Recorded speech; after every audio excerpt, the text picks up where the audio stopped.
Greetings. We're here with Professor Noam Chomsky at MIT, who's the world's most cited living author. And the reason I bring that up all the time is because I want to bring attention to how often he's not seen on TV. If he's the most cited living author, what don't they want you to hear that he has to say? Well, anyway, the reason that I'm here today, Noam, is that I've run for Congress a couple times, as you know, and what I've seen and what's a disturbing factor I've seen is the rise of the Libertarian Party in the United States. And I want to ask you to give us a little background on the history of how libertarianism in the U.S. has strayed from its origins in Europe. Well, the libertarian conceptions basically come out of classical liberalism, 17th, 18th century classical liberalism. It's the core principles of classical liberalism were opposition to illegitimate authority. People should be free from constraints and controls by authoritarian structures which have no inherent legitimacy. Basically one or another form of tyranny or domination. So in the early days they were concerned with feudalism, with tyrannical states and so on. By the late 19th century on through the 20th century, some of the major authoritarian illegitimate structures are the corporate system, the private tyrannies. Right. Corporation is basically a tyranny. Right. Dominated from the top, take orders from above, give them down below. At the bottom, you can rent yourself. You have no part. It doesn't even pretend to have anything like popular democratic control. What the so-called libertarian movement in the United States, which incidentally, friends, I often agree with them on many things, but their policies, whatever their goals may be, their policies tend to drive people under the control of the worst possible form of tyranny, unaccountable private tyranny. Right. And that's the opposite of libertarianism. Right. Well, I know there was in the debates and so forth. Well, actually, going back to the 2004 vice presidential debate, it was interesting because they had a Green there and also had a Libertarian. And the Libertarian, whenever it came to social issues, he was like, well, we leave that up to the community. I mean, they had it right with the drug war. They had it right with, not being, the U.S. getting involved in all these interventions, to get out of those. But when it comes to social policy, it's like, well, we leave that up to the community. Communities aren't doing a very good job. We can leave that up to the community now. Who's the community? The community is not a collection of people who are equal in opportunity and power. The community, the society, consists of a highly inegalitarian structure with extreme wealth and power concentrated in a very small sector, and most people disempowered. That's the community. So if you leave things up to the community, what you're in effect saying is, let's let the top fraction of 1% in wealth and power determine everything. Right. And what are they going to determine? Well, in their that's favor. In their interest. So this is, again, I'm not saying whoever the speaker was believes this, but the implications, the consequences of this pretense that you're leaving things to a community of equal participants is just wildly off base. Right. You're leaving it to a community of people within a group within which a tiny percentage, actually literally a fraction of 1%, have overwhelming power and opportunity, and as you move down the scale, less and less, and most of them are simply disempowered. Well, what I'm worried about is that we're coming up, Charlie Reese wrote an article entitled 545 People. In this, he made an argument that, with the, you've got the Senate, you've got the Congress, and you got the President and 9 Supreme Court members. So other than that, so you have 536 of those people we choose. Well, I mean, sort of, with the electoral process that we all know that. We don't actually choose them. Right. For one thing, a large part of the population doesn't even bother to vote. Oh, I know that. And they have good reasons for it. But, you know, that my struggle against all odds has been to try to get these elections. Actually, incidentally, last time, I was included in the debate, but the Republican didn't show. So they didn't televise it. So if it's not put over the propaganda box, it's like as if it didn't even happen. But what I fear is that with the rise of the third party, it seems like the Green Party in the U.S., the Libertarian Party is rising, and the Green Party is lessening. And I just want to see more. Well, there's a reason for that. The Libertarian Party, whatever the goals and intentions of the individuals, is a party whose programs favor concentrated wealth and power. But they're fooling a lot of regular folks. Relatively acceptable. Right. They're fooling a lot of regular folks, though. That's what I'm saying. No, I'm saying perfectly nice people. You know, these may be people who say, look, I really believe in freedom, liberty, equality, and so on. Yeah. But take a look at their policies. Their policies say, for example, remove regulation on financial institutions. Right. What does that do? It frees them to concentrate power, to punish the rest of us. And of course, in the background is something that's not said. Take, say, financial institutions. The government actually, in many ways, designs policies which ensure that the taxpayer subsidizes those institutions. Oh, of course. And that's not discussed. No, that's not discussed. Well, Incidentally, that's not a joke. There was recently an IMF study, International Monetary Fund study, of the profits of the major, I think a half dozen major U.S. banks. Oh, it's ridiculous. And it traced them almost entirely to a tacit government insurance policy. That is a tacit commitment that they won't be allowed to crash. Now, that's not just the bailouts. That's a small part of it. Right. They get access to cheap credit. They get inflated credit ratings. They have the opportunity of making very risky and hence profitable investments, because if they collapse, the taxpayer will step in and bail them out.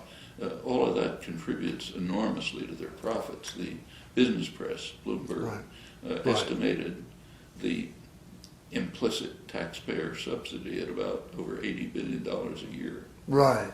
Now, what do you say to the person who says, well, libertarian socialism, that's an oxymoron?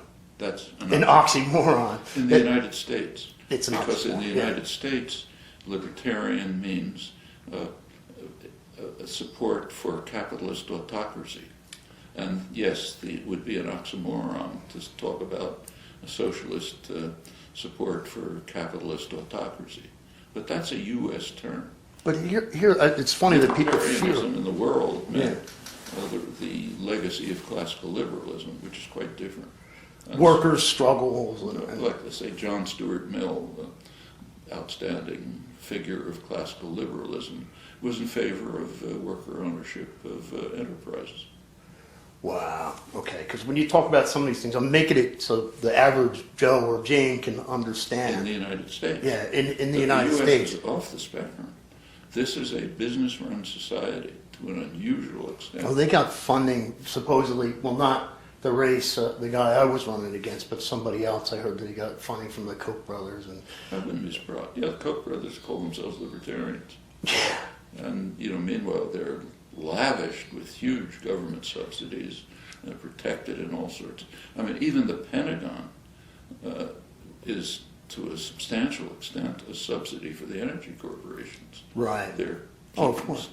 Pipelines, sea lanes, the energy system working for them, and so on. Well, I'm hoping that's that a small part of it. I'm hoping that the Green Party can be seen as something apart from tree hugging. Not that that's bad, tree huggers or whatever. That phrase is interesting. See, in a highly indoctrinated society like Right. ours, if you're trying to protect the commons from attack by private power, you're denounced as tree hugging. Right. That's if you can't answer the arguments, you use invective. I know, and they use it, and it's powerful. I mean, they can change, like green can become a bad word. I remember, like, the AIDS appetite suppressant candy, and then all of a sudden you don't see commercials for that after AIDS Well, came actually, around. The effect of propaganda is pretty dramatic. One interesting case is, right of current concern, is the health system. There have been polls in the United States for decades, and which show that the population most of the people are in favor of some kind of national health care. Yeah. So They've had it consequences in are- other countries. But of course, it's never even been considered. Well, public option was, but not. The public option was when Obama produced his Affordable Care Act. Yeah. Initially, there was a proposal for a public option. Right. It was favored by a large majority of the population. It was dropped without discussion I know. because what the population wants absolutely doesn't matter.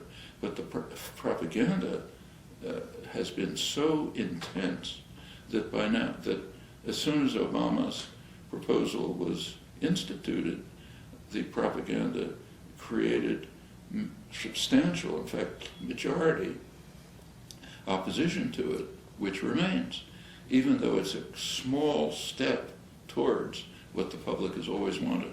Well, I mean, in my opinion, it's a step away from it because I'm worried that it mandated corporate insurance. So now they're not going to want to give that up very easily. Yeah. Those profiteers are not going to want to give that up. It does, but remember, before that, that's all there was. Right. Well, I know a lot of people. That's why I say this is a small step towards offering people some kind of possible health care. You'd be surprised. I mean, I have Facebook friends and stuff who've had their hours cut back so they don't meet, so they don't have to fit into the ACA. Their employers don't have to cover them. So now you have a lot of people. I don't know if the ACA did anything for anybody really. Oh, it did. Look, there's tens of millions of people who are uninsured who now have some form of medical aid. And there's people like me who are going to be fine because I'm in the middle. Well, there are people for whom it may not have helped. I think it's 19 but out of 20. overwhelmingly, it's been a small step forward. I mean, just take a look at, first of all, huge numbers of people who are completely without medical care now have an opportunity for it. They're insured. Furthermore, the insurance companies are now prevented from using a prior medical history. Right, or prior history. That's 'Cause very significant. I was asked about that in the. Incidentally, it's kind of intriguing that it's called Obamacare. That's like tree hugging. Yeah. That's to demonize it by associating it with this hated figure, incidentally black, which doesn't hurt. Well, two other things. Even the liberals call it Obamacare. Yeah. It's It's and I'll tell you something from out there talking to thousands and thousands of people. That's the reasons the Republicans were voted in. I mean, this ACA. I mean, you talk to people who are like somebody who's working 40 hours a week and then gets cut down to 28 hours. That's not. I mean, that's very marginal. The main thing that's happened is that enormous numbers of people, tens of millions, have been given the opportunity to have medical care. I mean, there are cases of the kind you mentioned, but there's not much. Well, I know a few of them, and I'm one of the ones who's going to be fine. Well, put it this way: from what I understand, 19 out of 20 are covered. Shouldn't we live in a society where 20 out of 20 are covered? That's why I say it's a small step. And it would have been cheaper. It's a small. We could have covered much cheaper. Everybody. It would have been much cheaper. Thrown out the middlemen. Just to extend Medicare to the whole population. Exactly. But let's be clear, it's a small step. Right. In the United States, government funding of medical care is about at the level of other industrial countries. But that's about half of the total cost. Since we have to go through a privatized system, the costs are It's so wildly wasteful. inflated. So it's roughly twice the per capita cost of other countries and pretty poor outcomes. But that's because of the privatized element. There's a ton of bureaucracy, payment. In fact, the costs are vastly underestimated. Even this figure twice as high as other countries' standard figure, that's an underestimate. And that's for ideological reasons. Economists do not count the cost to individuals. So suppose you say, recently my wife had to get, go through this system to get insurance. Well, it takes days of work. You have to work through a maze of bureaucracy. You try to use the web, it crashes. Oh, it's crazy. You call somebody, you're waiting for an hour till you can speak to them. All of these are costs. These are huge costs, but to individuals, so they're not counted. Same is true quite generally. Suppose you get a bank statement and there's a mistake in it, and you want to get the bank to fix it. So you call the number, you get an automated response with a menu that doesn't have what you want. And you push. Try to talk to a person. And then you sit there for half an hour listening to music while every once in a while an automated voice says, we appreciate your. So, finally, you get some human being, maybe you solve it. That's a cost to you, and that cost is spread over huge numbers of people. But those are not counted by economists. What they count is the cost to the business. So this may be profitable for the business, so it's called efficient, but it's costly for the population, but that's not called inefficient. These are ideological decisions. If we included them, then the cost of U.S. medical care would not be twice as high as other countries. It'd be far beyond that. It's an extremely inefficient system for people, quite efficient for the rich. And that's the way policy is designed. And if you follow the libertarian proposals, so-called libertarian proposals, that's what the world will be like, even more so than today. So what would you think now, libertarians, when it comes to, they're against the ACA, but what are they? What are they in favor of? I don't know. We know what they're in favor of. Takes Rand Paul, who's a doctor of some kind. Yeah, he's something. Yeah. But he said at one point that he's opposed to any government involvement in healthcare because it's the same as slavery. He says, I'm a doctor, and if the government orders me to take care of someone, that's slavery. Yeah, that's libertarianism. In other words, if you can pay for it, maybe I'll do it for you. If you can't, I'm not going to do it. Why should I bother with it? But if we had public option, the doctor would still be paid. Yeah, but he wouldn't be paid, but he would be compelled to do something at a cost below what somebody else would pay him. Well, I'll tell you, when I was interviewed... If you work only for the rich, you don't have to take care of the people who come in. Same with an emergency room at a hospital. If somebody comes into... We actually have national health care in the United States. It's called emergency rooms. I know. If you can get into an emergency room, they have to take care of you. Yeah. And that's extraordinarily costly, even from the point of view of say, economists' measures. And for human beings, it's tremendously costly. You sit in the emergency room for hours and days, and so on and so forth. But Rand Paul's position was, I don't want to be forced to take care of people. I don't want emergency rooms to exist. I want to just do what I choose for the rich. So here we are. In the U.S., we rank. I think it's in the like around 35 or something like that in life expectancy. I remember you criticized this in manufacturing consent when we were in the low 20s, and now the figures rankings are up there. I think last I saw was 36. It's funny because in debate I said in the high 40s because there's different figures you see, and the guy twisted it around in the paper and he said that I said that people live to be in their high 40s, and we're not doing that great with the system here. I remember as a chiropractor, when I left the office, Medicare was good. When I started, it was bad, but it became one of the better insurances because all the rest had gotten increasingly worse. when because you Well, had some middle person in there calling the shots who's like, Well, Medicare is interesting. It's much more efficient than the private system, Right. but it is expensive because it has to work through the private system. yeah, Those are the extra costs of Medicare. Like I have Medicare, because of my age, but it does work through the private system. You still have to pick a private insurance policy. oh, it's And as all of those are secondary. costs. All of those are costs. Well, when you say public option and Medicare for all, you say, I mean, we really should do away with that Just other, do away with the insurance copay companies altogether. altogether. And, it would- Altogether. and Like in most countries of the world, my wife happens to come from Brazil. If you're ill in Brazil, you go to a doctor, you go to a hospital. Now, actually, that's a little bit misleading because in many countries, the public system is underfunded. So the wealthy will go to private doctors and private hospitals. Right. So it's still kind of two-tiered, but in a different way. But at least for the general population, you're guaranteed some level of health care with no costs.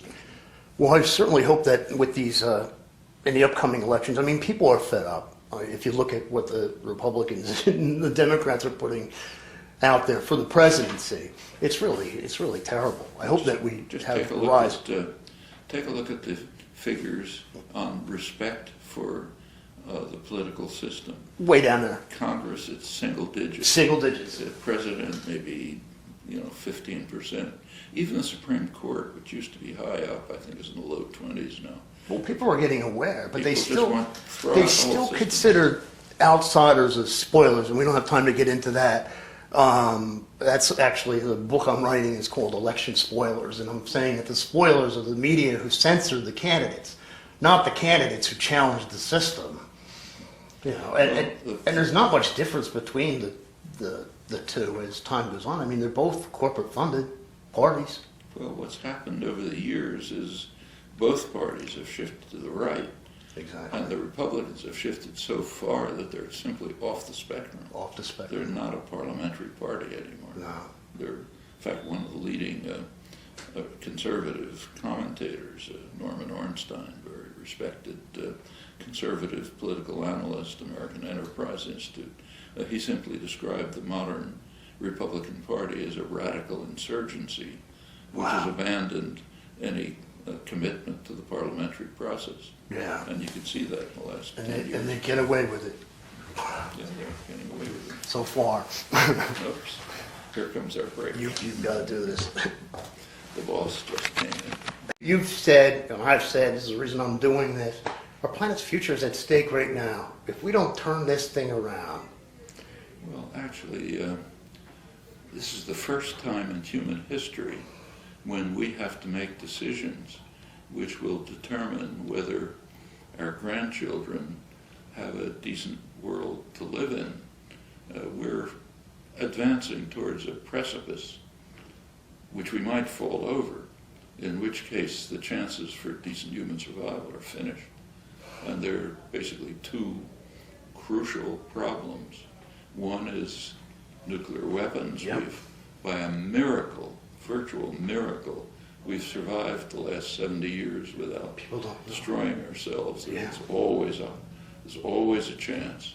Always The a other chance. is simply climate catastrophe, Right. which is coming along, and we can try to deny it if we like, but that's determining the fate of our future generations. Well, I hope Not- people wake not up very on far. at election time. That's what I hope, because Well, actually the population is in favor of stronger action, but the decision-making classes are not. no. So you read, say, the newspapers, they tell you about the marvels of the great expansion of fossil fuel production. It's going to lead to a century of energy independence, whatever that means. Oil companies are prepared, if the current glut declines, to pour new oil into the market. It's just wonderful, except that it's destroying ourselves. It's unbelievable what people do for profit. Well, I hope that things do turn around in the next election. I mean, as far those 545 people who Charlie Reese brought up, I mean, basically, well, governors have a little bit I mean, of say. take say Congress. Mitch McConnell, his chief priority is to ensure that we maximize the use of the most destructive fossil fuels, namely coal, because his rich constituents can make profit from And it. profit over people at the expense of the world. In this case. It can't. In this case, it's really lethal. And Germany is shutting down their nuclear Exactly, that's facilities. the We most could get the solar, we could get the geothermal, we could get the hemp, That's the most we successful could deal with this. capitalist economy in the world, and they're moving towards sustainable energy. Wow. Well, I hope we end up doing the same because we don't have much time. Got to keep fighting. Definitely.